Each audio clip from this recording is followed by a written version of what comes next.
सुबह की हवा में हल्की ठंडक थी। सूरज अभी पूरी तरह निकला नहीं था, लेकिन उसकी सुनहरी किरणें खिड़की के पर्दे से छनकर कमरे में फैलने लगी थीं। रीना की नींद खुल चुकी थी। वो कुछ देर बिस्तर पर बैठी रही, सामने दीवार पर टंगी घड़ी को देखती हुई। 6 बज चुके थे। बगल में अमित अभी सो रहा था। उसकी सांसें भारी थीं, माथे पर हल्की सी शिकन। रीना उसे देखती रही। यही चेहरा कभी उसे दुनिया का सबसे सुरक्षित स्थान लगता था। आज भी लगता था, लेकिन उस सुरक्षा में अब एक अजीब सी दूरी आ गई थी। रीना चुपचाप उठी ताकि अमित की नींद न टूटे। रसोई में जाकर गैस जलाई। चाय की पत्ती डालते वक्त उसके हाथ थोड़े कांप रहे थे, शायद ठंड से या शायद मन की बेचैनी से। घर वही था, सामान वही था, लेकिन रिश्ते के भीतर कुछ बदल गया था। रीना और अमित की शादी 8 साल पहले हुई थी। अरेंज मैरिज, लेकिन पहली ही मुलाकात में दोनों को एक दूसरे में सादगी पसंद आई थी। अमित ज्यादा बोलने वाला नहीं था, लेकिन उसकी आंखों में ईमानदारी थी। रीना शांत थी, समझदार थी। शादी के बाद जब रीना इस घर में आई थी, तो हर चीज नहीं लगती थी। छोटी सी रसोई, 2 कमरों का फ्लैट और ढेर सारे सपने। अमित तब एक अच्छी कंपनी में नौकरी करता था। सुबह तैयार होके निकलता, शाम को थका हुआ लौटता, लेकिन चेहरे पर मुस्कान रहती। रीना स्कूल में पढ़ाती थी।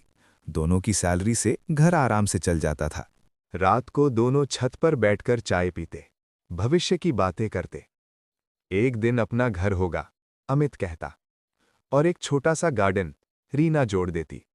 वे हंसते। उन्हें लगता था जिंदगी बस यूं ही चलेगी। लेकिन जिंदगी कभी पूछकर नहीं बदलती।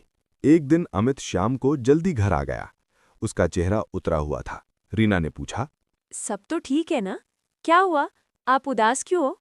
अमित कुछ देर चुप रहा, सहमा हुआ खड़ा रहा। फिर बोला, कंपनी बंद हो रही है, हमें निकाल दिया गया है। रीना के हाथ से पानी का ग्लास छूटते छूटते बचा। उसके बाद अमित की आवाज भारी हो गई। रीना ने कुछ नहीं कहा, बस उसके पास जाकर बैठ गई। उसने धीरे से कहा, क्या?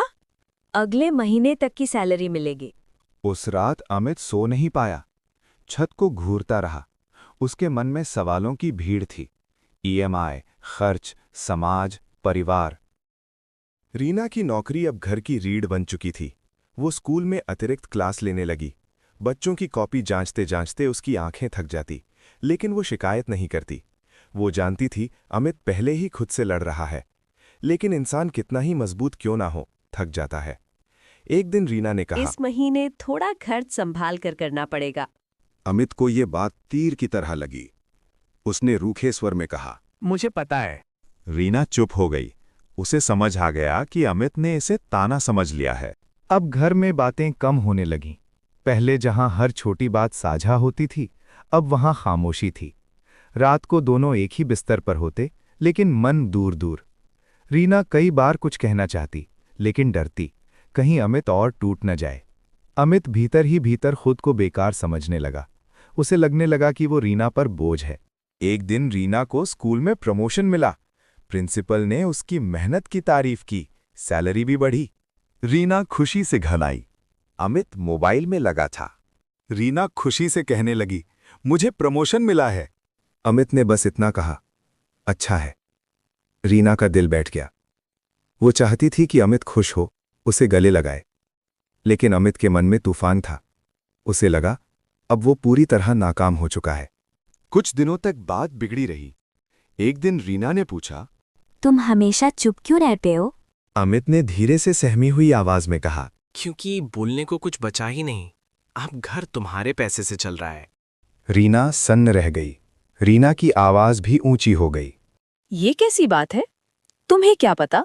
वो पहली रात थी जब दोनों अलग कमरों में सोए। एक दिन अमित बाहर गया हुआ था। रीना घर साफ कर रही थी। मेज पर एक पुरानी डायरी मिली। वो हिचकी, फिर खोली। हर पन्ना अमित के दर्द से भरा था। आज फिर रिजेक्ट हुआ। रीना के सामने खुद को मजबूत दिखाना पड़ता है। डर लगता है कहीं वो मुझसे दूर ना हो जाए। रीना रो पड़ी। उसे अपनी गलती का एहसास हुआ। रीना ने उसका हाथ थाम लिया। नहीं, हार तब होती है जब हम साथ छोड़ दें। अमित रो पड़ा। बरसों का दर्द बाहर आ गया। उस दिन के बाद दोनों ने तय किया, अब चुप नहीं रहेंगे। अमित ने छोटे काम शुरू किए, ट्यूशन, ऑनलाइन काम। रीना ने हर कदम पर साथ दिया। धीरे धीरे अमित को एक नौकरी मिली, छोटी लेकिन इज्जत देने वाली। एक शाम दोनों छत पर बैठे थे, वही चाय, वही आसमान। अमित धीमी आवाज में बोला, जिंदगी आसान नहीं होती है, हमने बहुत कुछ झेला। रीना मुस्कुराई। अमित ने उसका हाथ थामा। यही तो शादी है।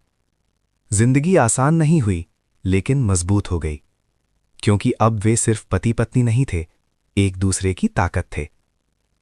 कहानी यहीं पर खत्म होती है। कहानी पसंद आई हो लाइक कर देना, चैनल पर नए हो तो सब्सक्राइब कर देना। चलिए मिलते हैं नेक्स्ट स्टोरी में।